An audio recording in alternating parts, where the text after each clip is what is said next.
میں اعتراض کرنے والے لوگوں سے کہوں گا، بالخصوص ساحل ادیم صاحب سے، جنہوں نے دین کو محفوظ رکھا، کلمہ محفوظ رکھا، آپ پیدا ہوئے، آپ کو کلمہ پڑھایا گیا، یہ تو آپ کو علماء کا احسان مند ہونا چاہیے تھا، آپ تو احسان فراموش ثابت ہوئے۔ دوسرا، ان پر اٹیک بازی کمال ہو گئی۔ آپ غور تو کریں، آپ کے بابے کا نکاح پڑھانے والے، آپ کے ابے کا نکاح پڑھانے والے، آپ کے دادا کا نکاح پڑھانے والے، پردادا کا نکاح پڑھانے والے، سکر دادا کا نکاح پڑھانے والے کون ہیں؟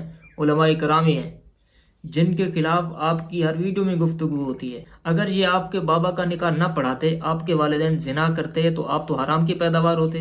اگر یہ آپ کا نکاح نہ پڑھاتے تو آپ کی اولاد جو ہے وہ تو ولد الزنا ہوتی۔ آپ شکر ادا کریں کہ انہوں نے آپ کا نکاح پڑھایا، آپ کے والد کا نکاح پڑھایا، آپ کے دادا کا نکاح پڑھایا، جس کی وجہ سے آپ حلال کے ہوئے۔